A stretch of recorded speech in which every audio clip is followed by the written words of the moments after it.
하나님의 말씀 요한복음 19장 28절로 30절 말씀. 그 후에 예수께서 모든 일이 이미 이루어진 줄 아시고 성경을 응하게 하려 하사 이르시되 내가 목마르다 하시니 거기 신포도주가 가득히 담긴 그릇이 있는지라. 사람들이 신포도주를 적신 해면을 우슬초에 메어 예수의 입에 대니 예수께서 신포도주를 받으신 후에 이르시되 다 이루었다 하시고 머리를 숙이니 영원히 떠나가시니라. 아멘. 예수님께서 아버지께로 가시는 모습, 즉 십자가에 죽으시는 모습이 생생하게 요한에 의해서 다시 그려지고 있습니다. 여기 예수님의 죽으심을 요한은 예언대로 되어진 것이다, 예언대로 되어진 예수님의 죽으심을 지금 이야기를 하고 있어요. 이 말은 힘이 없어서 아니면 누군가의 외부의 힘에 의해서 힘없이 돌아가신 것이 아니라 의도된, 다시 말씀드리면 이걸 능동태라고 이야기를 하는데요. 수동적으로 그 길을 가신 것이 아니라 능동적으로 당신이 그 길을 걸어가신 것이다라고 소개하고 있다. 성경 여기 응하게 하려 하사라고 하는 말씀이 나오지 않습니까?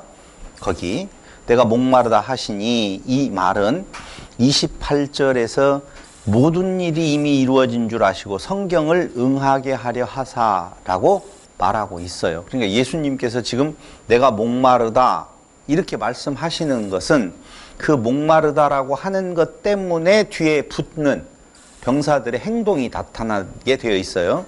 그래서 목마르다고 불어 말씀을 하셔요.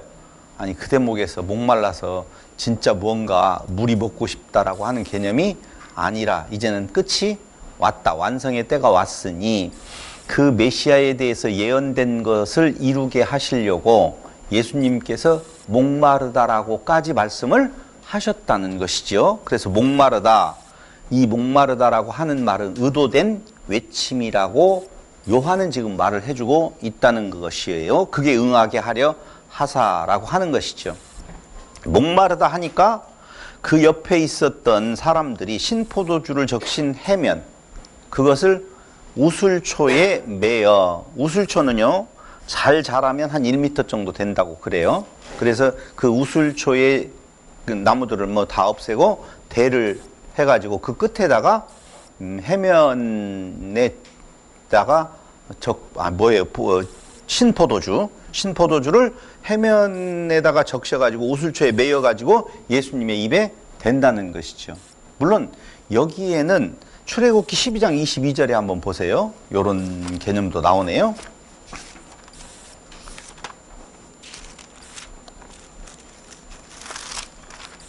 (12장 22절에) 보니 우슬초 묶음을 가져다가 그릇에 담은 피에 적셔서 그 피를 문 인방과 좌우 설주에 뿌리고 아침까지 한 사람도 자기 집 문 밖에 나가지 말라. 비슷하잖아요, 지금 내용이. 그러니까 무엇하고 연결되어져 있느냐? 출애굽을 할 당시에 유월절 어린 양이 잡히고 그 피가 적셔져서 설주와 인방의 발름으로 말미암아 죽음의 그림자가 넘어가는, 여기는 무엇했다는 거예요? 죽음의 그림자가 넘어간다는 이야기를 잘못 이해하면 안 죽는다로 생각할 수 있잖아요. 그렇죠, 권사님? 근데 그런 의미일까요? 아니면 다른 의미가 숨겨져 있을까요? 네? 어떤 의미가요? 대답을 하면 그 다음에 또 질문이 가니까 기왕이면 모르는 척 그냥. 그렇죠. 제가 말을 해야 되죠. 무슨 의미가 숨겨져 있냐면 여기는 죽었다는 거예요. 그 장자를 굳이 죽일 이유가 없어요. 이미 피에 있지 않느냐. 그러므로 여기는 죽음이 이미 임했으니 그냥 넘어가라 라고 하는 의미거든요. 근데 그 죽음이 거룩한 죽음이라서 그 피를 보면 넘어가게 되어 있다라고 하는 것을 우리는 안 죽는다 이런 개념으로 생각하지만 대신 죽어주신 그 피라고 하는 개념으로 봐야 된다 이거죠. 그러니까 여기 똑같아요. 지금 신포도주를 해면에 적시어서 우슬초에다가 하는 것은 그 장면이 지금 연상되어지지 않습니까? 그러니까 유월절 양으로 죽으셔서 우리의 그 죽음을 대신 죽으신 예수님의 모습을 표현하면서 목마르다 할 때 이런 내용이 어떤 것을 응하게 하시느냐. 시편 22편 1절로 21절을 보세요.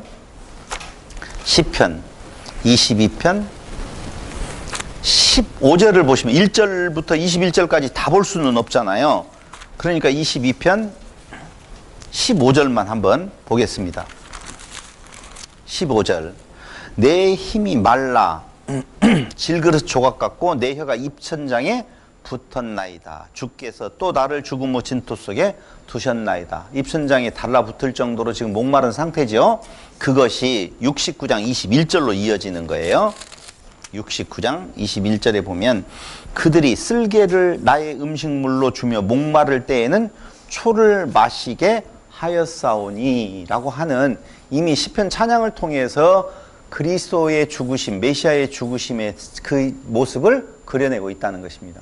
그러니까 예수님께서는 당신이 메시아됨을 풀어 죽으신다고 그랬잖아요. 그걸 의도된 외침이라고 그랬잖아요. 그래서 그 메시아에게 있어야 될 예언을 이루시기 위하여서 당신이 지금 목마르다. 근데 앞에는 포도주를 마셨어요? 안 마셨어요? 내가 안 마시겠다라고 하고 안 마셨는데, 여기에서는 적신 그 모습, 그건 그 앞에 구약의 예언을 성취하시기 위한 의도된 외침이었다라고 요한은 지금 말을 해주고 있는 것입니다. 그러고 난 뒤에 다 이루었다. 이제는 예수님이 아버지께로 가시는 데 있어서 이루어야 될 세세한 것까지, 그 마지막 때에 다 이루었다, 목마르다라고 외침으로 말미암아 그 세세한 부분까지라도 다 성취되어진 모습을 보여준 뒤에 다 이루었다 하시고 어떻게 되는 거예요?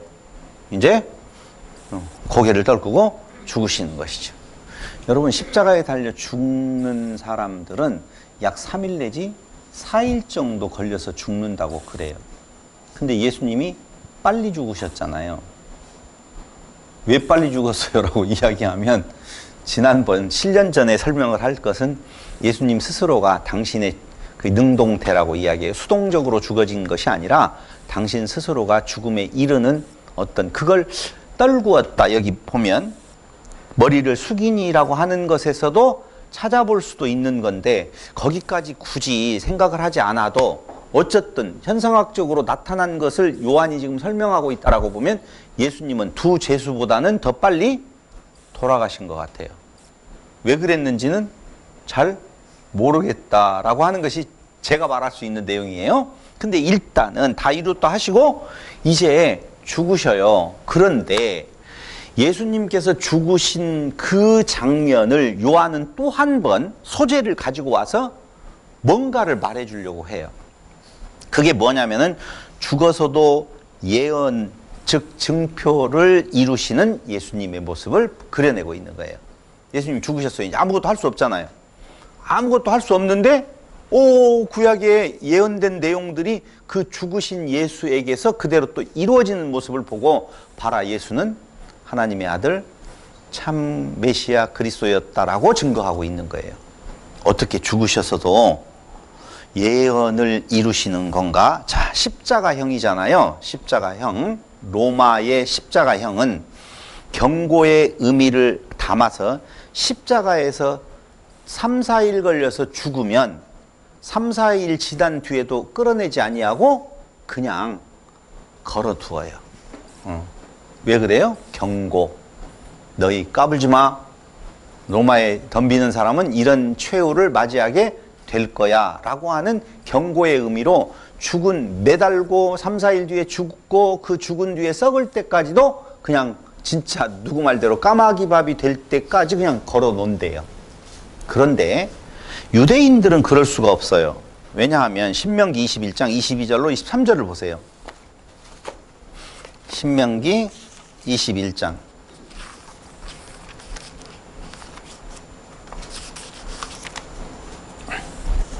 22절로 23절에 보니,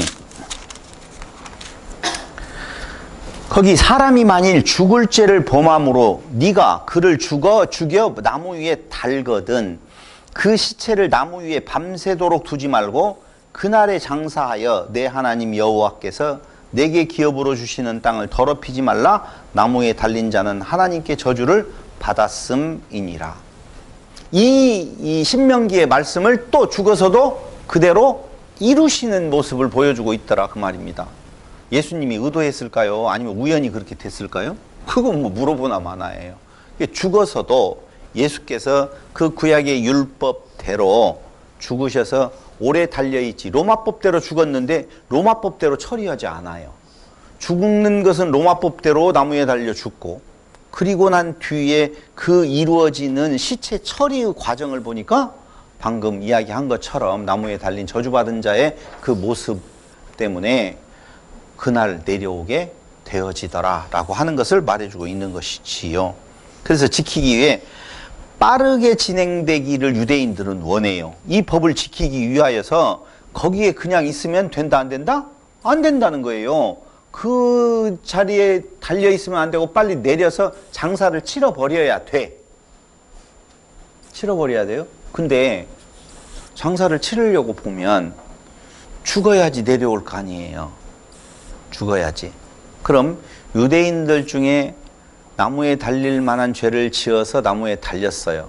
근데 그 밤을 넘기지 아니하고 내려오게 하려면 어떻게 해야 될까요? 확인을 해야 되겠죠. 그렇죠. 확인을 해야 되는구나. 어떻게 확인을 해요? 왜 다리를 분질르는 것이 어떤 의미를 두고 있는 건가? 이런 거예요. 내리기는 내려야 되는데 죽어야 돼요. 죽었어야 돼요. 그럼 빨리 죽음에 이르게 하려면 십자가형, 이게 참 자료를 찾아보면 진짜 애매해요. 내가 직접 안 봤기 때문에. 지금 어떤 이 문헌에는 십자가 그 가운데에 사람이 이렇게 내려가는 걸 좀 방지할 수 있도록 뭐가 하나 이렇게 나와 있다라고도 나와 있고, 우리가 발에다가 이렇게 못을 박아가지고 있잖아요. 못을 박아가고 있으면 무게에 의해서 축 처지면 통증이 심하다는 거예요. 점진적으로 죽게 되어지니까. 그래서 그 다리에다 힘을 주고 밑으로 안 내려가려고 버틴다는 것이지요. 이해됐어요? 예. 어떤 것이 맞는지는 모르겠어요. 여러 문헌들이 달리 이야기를 하니까.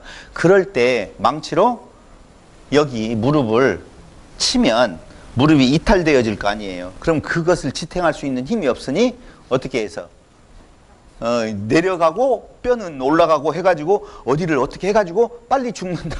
근데 그걸 내가 아무리 자료를 찾아봐도 일관되게 말하는 내용이 아니라 어쨌든 빨리 죽게 하기 위한 방법으로 다리를 부러뜨린다라고 하는 거예요.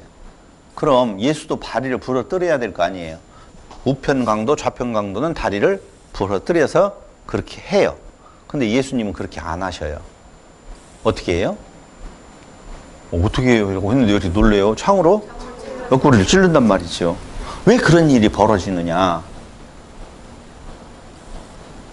아까 이야기한 것처럼 가서 보니까 예수는 죽은 걸로 보여요. 굳이 다리를 부러뜨릴 이유가 없다는 것이죠. 근데 다리는 안 부러뜨렸는데 죽은 걸로 보이는데 확인 사살을 해야 될 거 아니에요.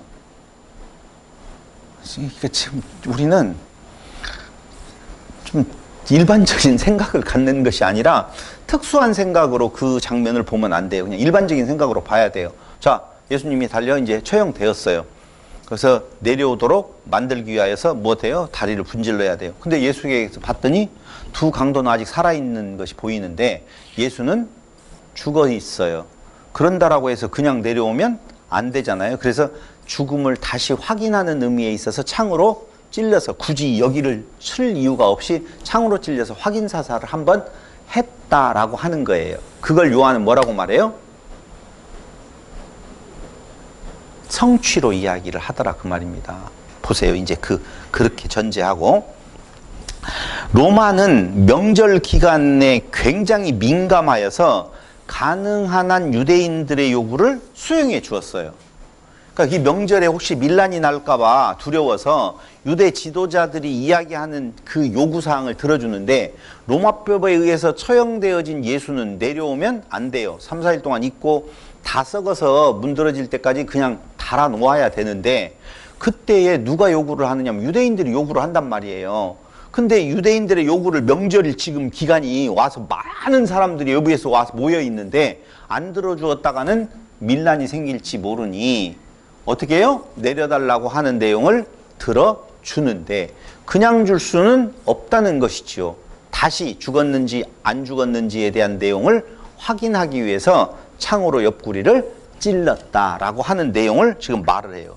그래, 그 방법이 그 수용해주고 그것을 내려주기 위하여서 다리를 꺾는다. 망치로 무릎을 부러뜨려서 더 이상 몸을 밀어올려 견딜 수 없도록 하여서 질식할 수 있도록 하였는데 양쪽 두 죄인들은 쇠곤봉으로 그렇게 했어요.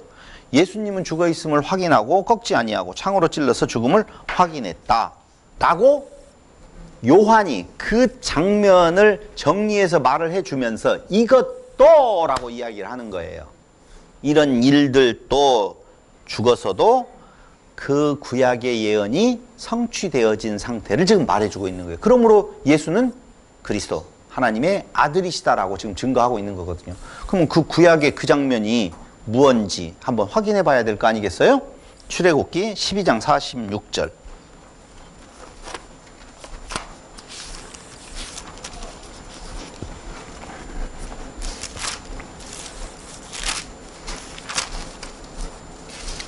출애굽기 12장 46절.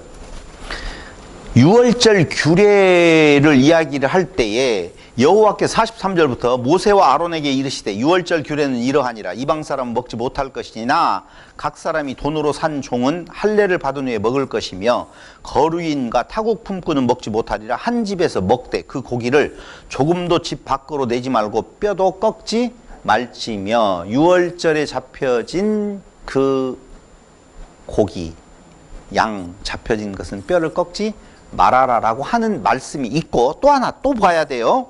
민수기 9장 12절.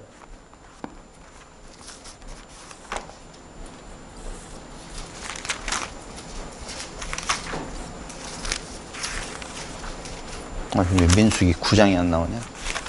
민수기 9장 누가 찾아봤으면 먼저 읽어버릴래요? 9장 12절 시작.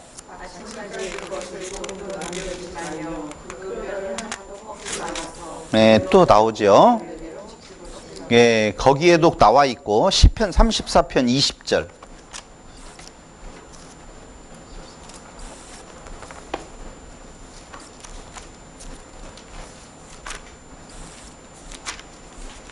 시편 34편 20절에 보면 그의 모든 뼈를 보호하시며 그 중에서 하나도 꺾이지 아니하도다 라고 나와 있죠. 그런데 또 하나를 보면 그것이 어떻게 성취된 것을 보이냐면은 찌르고 난 뒤에 그 찌른 자들도 본다라고 하는 내용이 스가랴서 어저께 공부했던 스가랴서 12장 10절을 보세요.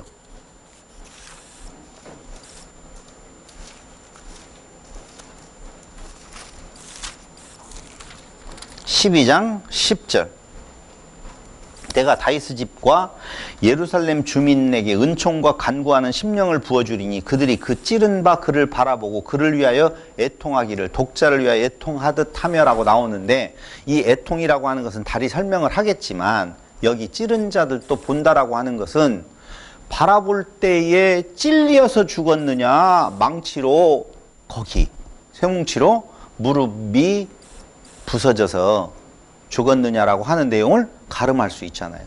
그러니까 도저히 앞에 지금 우리가 읽었던 성경의 내용대로 되어질 수 없는 상황이에요. 누구에 의해서 죽었다? 로마에 의해서 죽었어요. 그럼 로마에 의해서 죽은 그 자는 방금 구약에서 이야기했던 재물에 대한 어떤 뼈를 꺾지 말아야 된다라고 하는 내용이라든가 찌른 자가 보는데 치는 자가 보리라가 아니잖아요.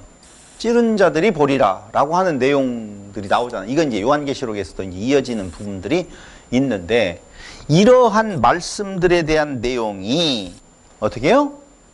성취되어진 예수님의 모습을 통하여서 예수는 죽어서까지도 그가 하나님의 아들 메시아이심을 증거하고 있다 이렇게 말해주는 거예요. 자, 찌른 자는 찌른 자들이에요? 찌른 자예요? 성 집사님, 찌른 자가 맞아요? 찌른 자들이 맞아요? 왜요? 한 사람이 찔렀을까요? 여러 사람이 여러 창으로 찔른 거 아닐 거 아니에요? 그거 한 사람으로 표시되어 있는 부분도 있거든요.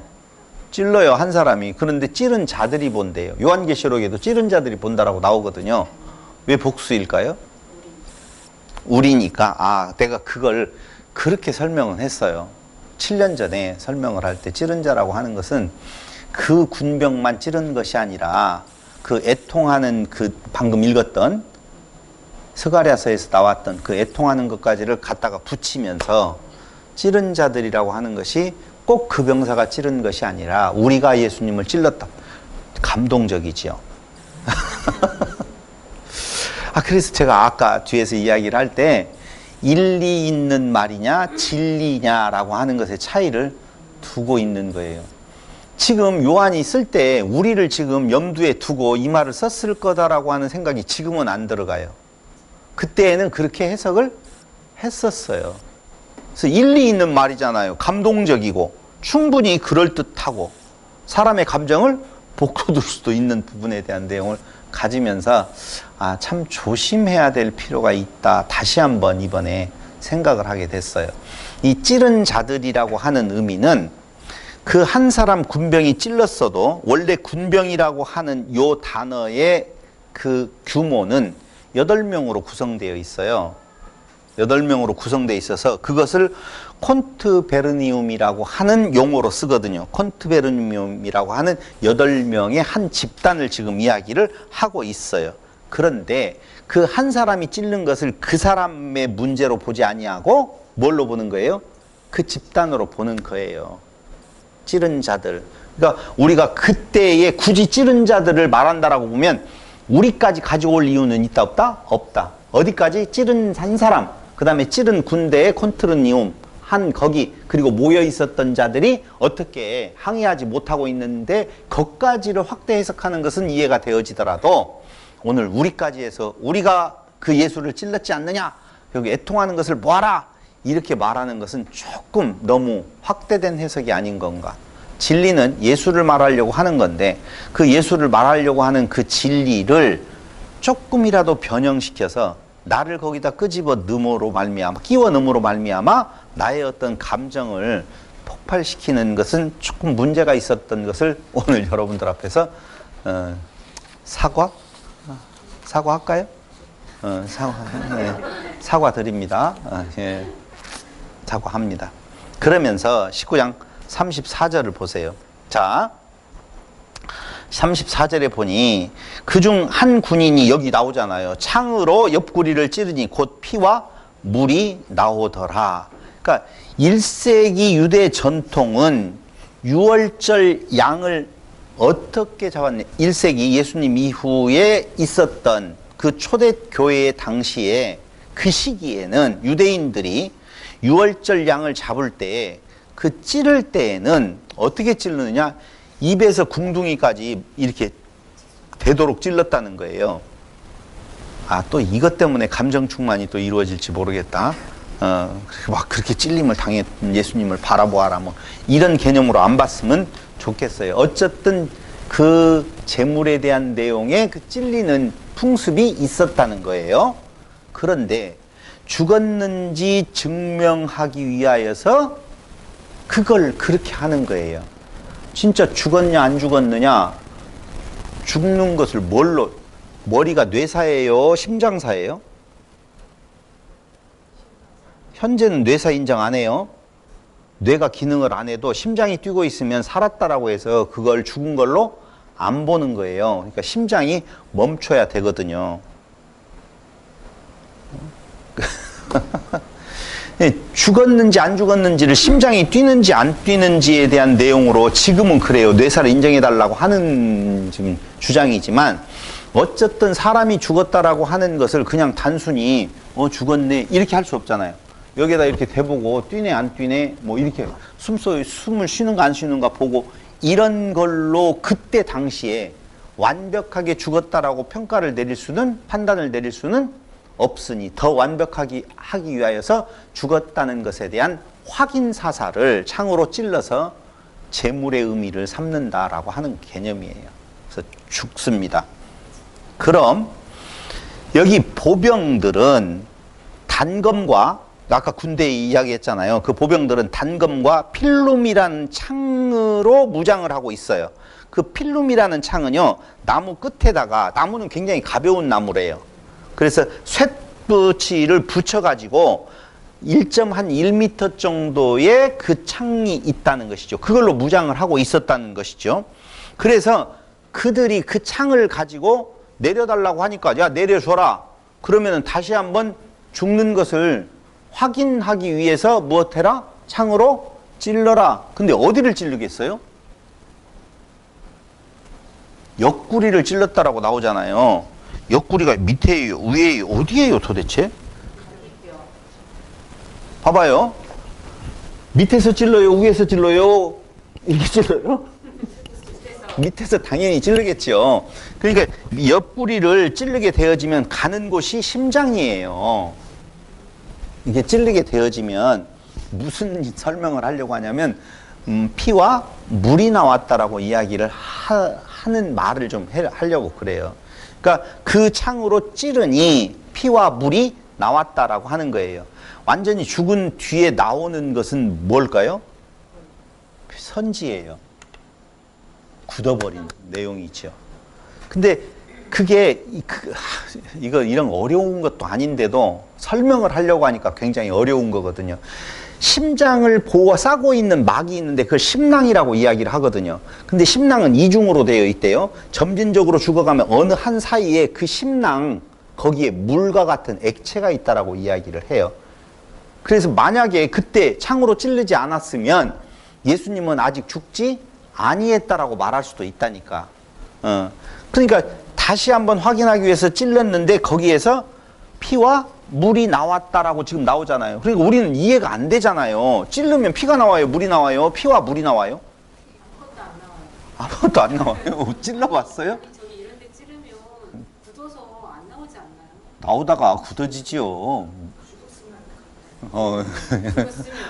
죽었으면 안 나온다? 네, 그 시체를 보면은 왜 시간 지나면 안 나오잖아요. 그렇죠. 물도 안 나오고. 그러니까 죽어도 나와요? 찔러봤어요? 죽은 돼지 같은 거 잡을 때 질러서 피 빼잖아요. 그러니까 우리의 상식으로 그걸 설명하려고 하지 말고 지금 말하려고 하는 내용은 무엇이냐? 거기에 포커스가 있는 것이 아닌 것 같더라는 거예요. 거기에.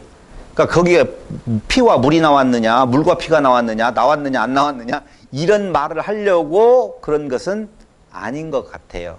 그래서 다시 한번 연구를 해본 결과 두 가지의 의미를 볼 수가 있어요. 그래서 심장을 찌를 때에 그 심장을 싸고 있는 막 심낭에 고인 물이 있을 수가 있다는 거예요. 그 죽음과 삶의 경계선에서 잠시 동안 그렇게 되어진대요. 그게 분리되어진 부분에 대한 내용인데 그 말을 하려고 하는 것은 아닌 것 같다라는 거예요. 그걸로 과학자들은 자꾸 설명을 하려고 하거든요. 어디에 의미를 두고 설명을 하는 것 같냐면요. 헬라의 신들은 우리가 보통 어떤 귀신이나 신을 이야기를 할 때 귀신은 그 피가 하얀색이에요? 빨간색이에요? 안 들어봤구나. 이거 진짜 안 들어봤다. 가끔 가다가 파란색 피도 나오고 어떤 그 파란색도 나오고 막 그러잖아요. 근데 헬라의 신들은 그 헬라의 신들의 피는 하얀색으로 생각을 하고 있었다는 거예요. 헬라의 신들은 몸에 피처럼 흐르는 어떤 액체, 그걸 우리가 말하고 있는 생명의 피 개념으로 생각을 한다. 물 같은 액체를 가지고 있다고 믿었어요. 근데 요한복음 7장 37절로 39절을 보세요. 요한복음 7장 37절로 39절. 명절 끝날 곧 큰 날에 예수께서 서서 외쳐 이르시되 누구든지 목마르거든 내게로 와서 마시라. 목마르거든 내게로 와서 마시라. 근데 그 주는 물이 뭐라고 나와요? 성령. 이건 뭐라고 하냐면 나를 믿는 자는 성령의 이름과 같이 그 배에서 생수의 강이 흘러나오리라 하시니 이는 그를 믿는 자들이 받을 성령을 가리켜 한 말이라 이야기를 하잖아요. 그러니까 이걸 연계해서 놓고 본다라고 보면 그는 누구였었다? 신이었었다라고 하는 것을 말해주는 한 요소로 말하고 있는 거예요. 봐봐요. 지금 요한이 그 예수님의 죽으실 때 창으로 찔려서 피와 물이 나오는 것을 직접 목격을 했을까요? 안 했을까요? 네. 요한이 했어요. 뒤에 나와요. 이건 증언이 있다라고 이야기를 하거든요. 그 자리에서 목격을 한 거예요. 근데 진짜 피와 물이 따로 떨어져 나오는 것을 봤을까요? 봤다고 봐야 돼요. 신기하다. 봤다니까. 그래서 그걸 뭘로 지금 생각을 하고 있느냐? 그는 진정으로 하나님이셨다, 신이셨다라고 하는 내용을 반증으로 말해주는 내용이 피와 물이 아닌가라고 생각을 한번 하게 되었다고요. 임사님 100% 동의를 안 하고 그런가 하는 것 같아요. 그런가? 왜 여기에 그냥 피 흘리고 죽으셨다라고 해도 되잖아요. 근데 굳이 피와 물이라고 하는 내용을 이야기를 했을까라고 하는 생각을 가져본다 이거죠. 과학적으로 말하면 진짜 그는 헷갈리게 죽었느냐 살았느냐의 경계선상에 있었을 때 그냥 창으로 찌르지 아니하고 그냥 내어줬다라고 보면 그는 죽지 아니하였다라고 하는 괴소문이 계속 돌 수도 있었을 텐데, 그걸 방지하기 위해서 진짜 죽었다라고 하는 의미로 창을 찔러서 그 현상이 나타나게 되어지는데, 굳이 거기에서 왜 피와 물이라고 하는 것을 여기에 이렇게 잘 표현하고 있을 건가를 한번 생각해 볼 수밖에 없었다라고 하는 거예요. 그래서 저는 참고적으로 성령을 이야기를 할 때 그 헬라의 그 사상에 대한 내용으로 봤었을 때 액체같이 흐르는 어떤 하얀, 피와 같이 흐르는 어떤 하얀 액체의 부분에 대한 내용을 그가 생각을 하면서 그 독자들에게, 요한은 독자들에게 그는 분명히 신의 한 모습으로 본다라고 혹시 그러지는 않았을까? 100%는 아니에요. 왜? 모르겠어요. 왜 이걸 썼는지 안 썼는지.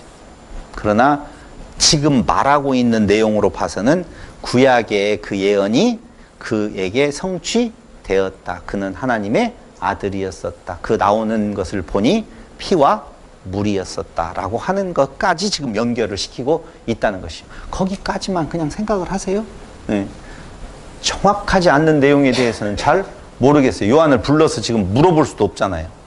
그러면서 거기 19장 35절에 보니 이를 본 자가 증언하였으니 왜 이 말을 했을까라고 하는 거예요. 뭘 보고 증언하였다라고 하는 것인지, 그 증언하였으니 그 증언이 참이라. 뭐가 참이에요? 도대체? 요한이 말하고 있는, 자기를 지금 말을 하고 있는 거예요. 봤다. 내가 증언한다. 증인이다. 근데 그것이 진짜야 라고 말하는데 뭐가 진짜예요? 물과 피가 나온 것이 진짜예요? 옆구리에 창으로 찔린 것이 진짜예요? 아니면 예수가 진짜 죽었다는 말이에요? 세 번째 같죠? 저는 거기까지도 그 말의 의미를 담고 있지 않을까 생각을 해요. 죽은 건 사실이다. 그런데 의도된 대로 죽으셨다. 능동태로 죽으셨다. 그는 하나님의 아들인데 그에게서 피와 물과 피. 그러니까 그 경계선상에 있었던 것도 혹시 의도된 것은 아닌 건가라고. 생사를 주관하시는 그분이 그 죽음의 의미를 거기까지 끌어간 것은 아닌 건가라고 하는 깊은 생각을 한번 하고 여러분들에게 말씀을 드리는 겁니다.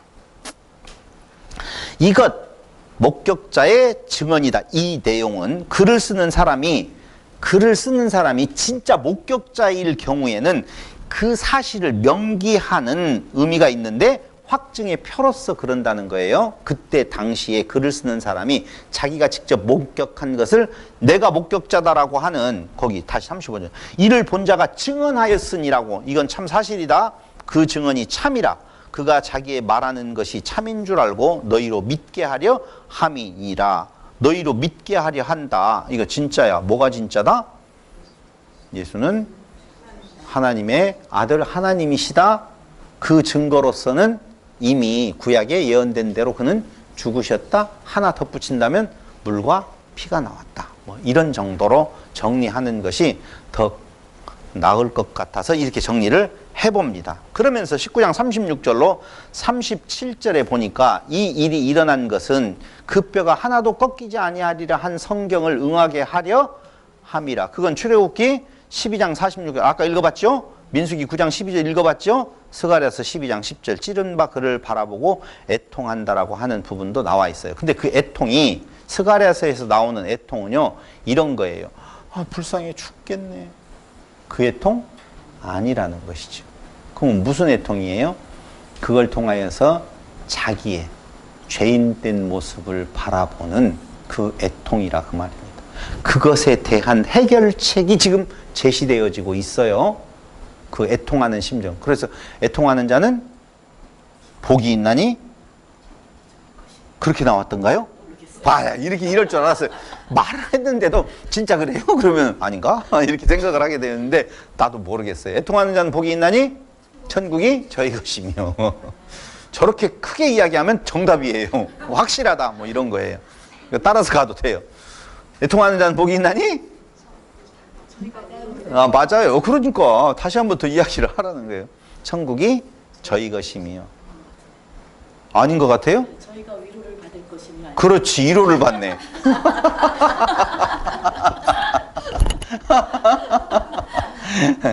이래서 우리 교회가 좋은 거예요. 애통하는 자는 진짜 복이 있는 것은 그 애통할 수 있는 대상이 있다는 것이죠. 애통할 수 있는 근거가 마련되어져 있다는 거예요. 해결이 안 되면 애통할 의미도 없어지는 것이죠. 그래서 애통하는 자는 복이 있다는 말은 그 애통 앞에 서 있는 어떤 존재가 있게 되어졌다. 지금 그것을 스가랴 선지자는 이야기를 하고 있는 것입니다. 그러면서 19장 38절로 42절에서에 대한 내용은 뭐냐 이거예요. 를 두지요. 자, 여기를 아무리 아리마대 사람 요셉 나오지요. 그 다음에 또 한 명 나오죠. 니고데모 나오지요. 그럼 빌라도에게 예수의 시체를 가져가기를 구하며 빌라도가 허락하는지라 이에 가서 예수의 시체를 가져가니라. 이걸 제가 7년 전에 설명을 할 때에는 대단한 존재들도 아닌데 대단한 존재같이 됐다. 이걸 분석을 해봐라. 원래 아리마대 사람 요셉은 공회원이었었는데 가표를 100%거든요. 거기는 100% 찬생으로 되어진단 말이에요. 그러니까 예수 죽을 때에 저긴 가표를 던진 사람이라고 하는 내용으로 다 분석을 해서 말씀을 드렸었어요. 근데 제가 다시 한번 또 보고 7년 지난 뒤에 보면 성경이 거기까지를 지금 생각을 하고 요한이 쓰고 있느냐 아니면은 조금은 더 단순한 내용을 쓰고 있느냐라고 생각을 할 때 그것이 틀렸다라고 말할 수는 없어요. 왜 틀렸다고 말할 수는 없냐면 자꾸 니고데모라든가 아리마대 사람 요셉을 우상화시키려고 영웅화시키려고 하는 시도들이 있을까 봐서 그걸 반대급부적으로 그거 아니다라고 하는 그들의 내용을 보면 봐봐요. 니고데모는 예수님을 장사 지내기 위하여서 거기에 보면 무엇과 몰약과 침향, 몰약은 방부제고 침향은 향내를 내기 위해 선 거예요. 그걸 섞어요 지금. 그리고 예수님 몸에 발라요. 얼마 정도 가지고 왔어요? 100근? 100리트라라고 나와 있어요. 그러면 100리트라는 얼마를 말하느냐? 한 1리트라는 387인가? 성경에 거기 나와 밑에 3g이에요. 327g 곱하기 100 하면은 몇 그램? 32,700g? 32,700g은 몇 킬로그램? 32kg. 32.7kg이 나온단 말이에요.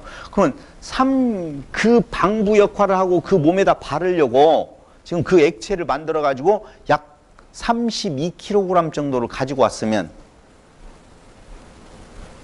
부활할 것으로 믿는 거예요? 부활하지 않을 걸로 생각하는 거예요? 않을 것으로 생각하는 것이 가능하다라고 보면은 훼손되어지는 것이 없는 상태로 그냥 보존을 해서 부활을 믿는 거잖아요.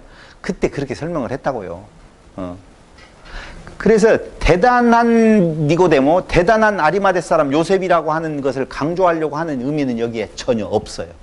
전혀 없어요. 그럼 뭘 이야기를 하려고 하는 거냐라고 하면 굉장히 단순하게 이야기를 하는 거예요. 첫 번째, 허락받고 가져갔잖아요. 아리마대 사람 요셉이. 그렇죠? 장권사님? 네? 아리마대 사람 요셉이 허락받고 빌라도에게 허락받고 가져갔어요. 자, 이 말이 무슨 말일까요? 그냥 평범하게 생각을 했으면 좋겠어요. 성경을 볼 때. 자, 아리마대 사람 요셉이 빌라도에게 시체를 주세요 하고 가져갔어요. 어쨌다는 거예요? 죽었으니까. 그렇죠. 그 말이에요. 확실히 죽었다. 죽은 거 확인하지 않고 내줄 리가 없다라고 하는 것이죠. 두 번째, 니고데모의 몰약과 향품 섞은 액체는 약 32kg 정도 되어진다면 다 같이 시작. 진짜 죽었다. 그 말이죠. 안 죽었다고 생각하면 이런 일을 할 리가 없어요. 시체를 가져다가 세마포로 쌌다라고 나오잖아요. 그 세마포로 싸지 않냐고 죄수복 이제 장사 지낼 때 거기에 수위가 있는 것처럼 있대요. 그런데 세마포로 지금 쌌잖아요. 쌌다는 말은 죽었다는 것에 대한 확증인데 여기를 세마포로 쌌다라고 하는 것은 의인의 죽음일 때에 그 세마포로 싸는 경우가 있다는 것이죠. 그러니까 예수님은 확실히 죽었는데 그는 죄인으로서 죽은 것이 아니라 의인으로서 죽었다라고 하는 내용을 말을 해주면서 네 번째, 동산이 나오잖아요. 아무도 들어가지 않은 새 무덤이라고 나오죠. 이건 무슨 의미를 가지고 있을까요? 왜 웃었어요? 좋아요? 새 무덤은? 헛무덤보다는 훨씬 나아요? 아무도 그 안에 들어가 있지 않은 상태이기 때문에 확실히 죽은 사람이라는 걸 말해줍니다. 남 죽은 데에 닻이 들어가 있으면 뭐 왜 살아있을 것 같아요? 혼자만 들어갔다. 혼자만 들어갔다. 새로운 세계의 시작? 새로운 세계의 시작? 앞에 에덴 동산도 그때 설명을 7년 전에 이야기했어요. 동산과 동산으로 연결되어진 동산에서 죽고 동산에서 다시 살아나는 부분에 대한데요. 근데 오늘은 그렇게 말을 하고 싶지가 않고 그 동산의 의미를 굳이 다른 복음서에서 없는데 동산을 의미하는 것은 말을 여러 번 하는 것은 그런 의미를 담고 있을 거다라고 하는 옛 설명을 했으니까 놔두고 여기에서 새 무덤이라고 하는 것에 저는 좀 주목을 했어요. 왜냐하면 구약 예언의 성취 나와 있어요? 어디 나와 있죠? 찾아서 알려주시고. 네? 제가 그래요? 내가 못 찾았으니까 알려주시고. 우영주 성도님이 그렇다라고 보면 또 그런 거예요. 믿을만해요. 보증해요. 이제 안 나오기만 해봐요. 그런데 거기에 있는 것이 아니라 새 무덤이라고 하는 것은 부활할 때에 확실한 증거를 보여주기 위해서 확실히 죽었는데 섞여서 봐봐요. 부활 후에 예수님의 모습으로 부활한 거 아니잖아요. 그렇죠? 누가 누군지를 어떻게 알아요? 알 수가 없잖아요. 그러니까 거기에 여러 시체가 묻혀 있으면 하나 없어졌다라고 해서 어떤 시체가 없어졌는지 알 수가 없는 거예요. 그래서 예수님의 부활을 말할 수가 없게 되어지겠죠. 그래서 아무도 장사 지내지 않는 새 무덤을 그게 표현하는 것은 예수님은 진짜 죽으셨고 거기에서 부활하신 분은 분명히 누구다? 예수다 라고 하는 것. 진짜 예수야. 혼돈을 방지하기 위하여서 그랬던 것이라고 저는 사료되어집니다. 제 말이 맞겠죠? 맞는 걸로 좀 해주면 안 될까요? 네. 그냥 어렵게 생각을 하면 어려워지는데 굉장히 쉽게 그 요한이 그 상황을 그렇게 말을 하고 있는 이유가 무엇일 건가, 새 무덤을 왜 이야기를 할까라고 하는 내용으로 보면 그는 분명히 죽으셨고 그리고 그 분은 분명히 부활하셨는데 그분이 틀림없다. 다른 모습으로 부활했어도 그는 그분이다. 그 무덤이 열려지고 없어졌지 않느냐. 그 안에 있는 내용이. 아직 사람을 장사한 일이 없는 새 무덤이 있는지라 이 날은 유대인의 준비일이요 또 무덤이 가까운 거로 예수를 거기 두니라 라고 말씀을 해주고 있다는 것입니다. 결국은 요한은 자기가 보았었던 그 장면을 통하여서 말씀대로 이루시는 예수님의 죽으심과 말씀대로 이루어지시는 예수님의 묻히심 그리고 그 죽으신 과정에서 죽은 뒤에도 죽으시는 과정에서도 그 예언이 성취되어진 것을 이야기함으로 말미암아서 예수는 분명히 하나님의 아들이었었다. 그런데 일반적으로 신의 죽음이라고 할 수 없는 신이 그렇게 죽을 수가 있는 건가라고 생각을 할 수 있잖아요. 메시아라고 보면 정치적인 메시아로서 그 모습을 간직한다라고 보면은 저렇게 힘없이 죽어서는 안 되지 않느냐라고 라고 생각을 할 때 그는 그가 의도한 대로 능동적으로 죽음의 길을 가셨고 그가 죽어서까지라도 예언의 성취를 통하여서 메시아임을 드러내었고 그가 있을 부활에까지 혼돈되어지지 아니하도록 철저하게 역사를 주관하시는 하나님의 아들 하나님이셨다라고 하는 것을 증거해 주고 있는 거예요. 그럼 당연히 그 뒤에 나올 것은 새무덤에 있으니 새무덤에서 무엇해야 돼요? 살아나셔야 된다. 그게 20장으로 이어지는 부분이 되어진다. 그럼 다음 주에는 무슨 내용? 부활. 부활을 들어야 되겠어요? 안 들어야 되겠어요? 예, 그러니까 나와야 되겠어요? 안 나와야 되겠어요? 이렇게 하라는 거죠? 네. 맞아요. 그래서 성경을 이렇게 올가매야 되는데 올가매지 아니고 나오고 싶으면 나오고 말고 싶으면 나오세요. 이렇게 해야 되겠구나. 말고 싶어도 나오세요. 이런 이야기를 해야 될 것 같아요. 어쨌든 어제 학개하고 스가랴서를 강론하면서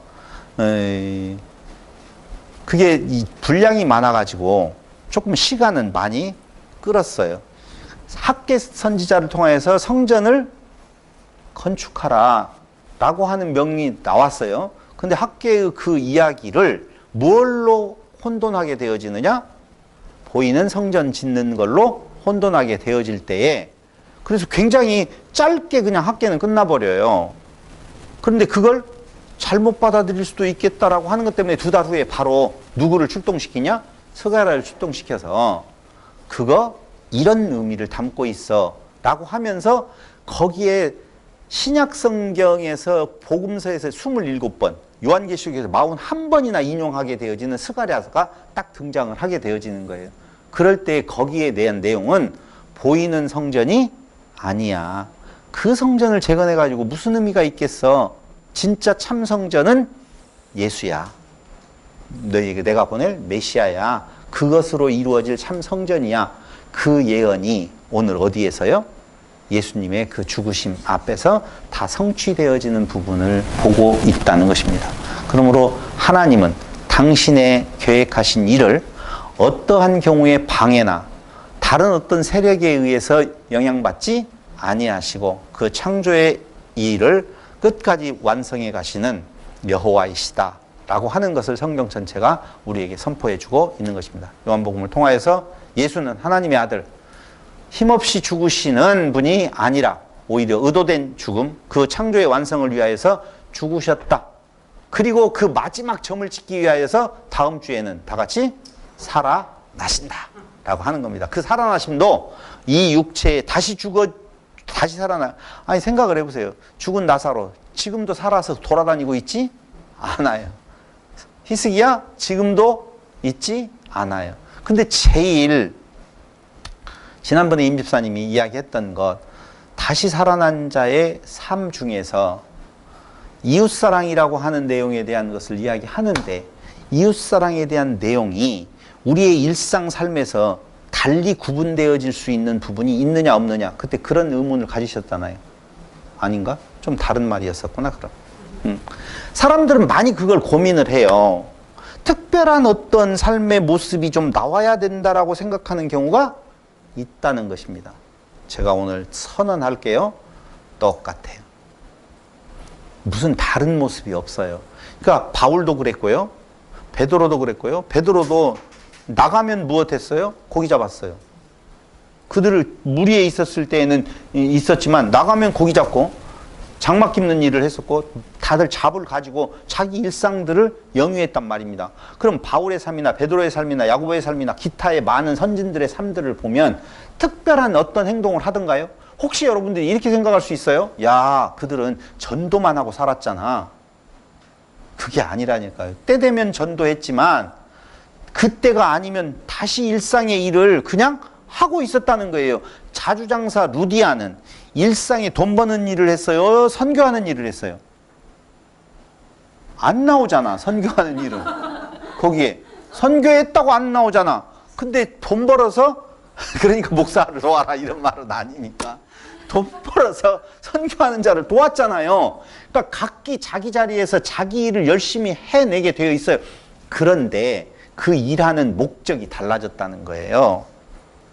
그 목적이 달라졌을 뿐이지 일상이 다른 어떤, 여기는 거룩한 일, 여기는 세상 일이라고 하는 구분된 일이 없다는 거예요. 지금 있는 자리에서 하나님이신 그 예수님의 사랑을 받은 자라고 보면, 그 지체된 자라고 보면, 예수를, 하나님을 내 몸 밖으로 끄집어내서 앞에다 놓고 열심으로 내가 믿고 섬겨서 지금 내 삶의 도움을 받으려고 생각하지 마시고, 오늘 그 안에 예수를 담고 살아가는 우리가 일상을 살아갈 때 목적이, 목적지향적인 삶을 살아가야 된다고 하잖아요. 그 목적이 뭘 먹을까, 뭘 마실까, 입을까에 대한 내용이 아니라 그것은 나를 위한 거라고 보면, 그 일하는 내용이 이웃사랑에 대한 내용으로, 섬김의 내용으로 바뀌어지는, 그 생명이 바뀌어진 새로운 피조물들이 오늘 우리 성도들과 제가 되었으면 좋겠습니다. 기도드리겠습니다.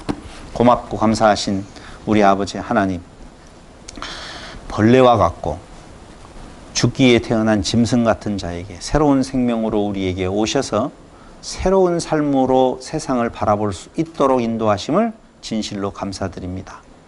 지체된 자들의, 그 약한 성도들을 위하여서 우리의 권한을 다 쓰지 아니하고 그들을 위하여서 섬기는 아름다운 지체들이 되게 하여 주시기를 예수님의 이름으로 기도드립니다. 아멘.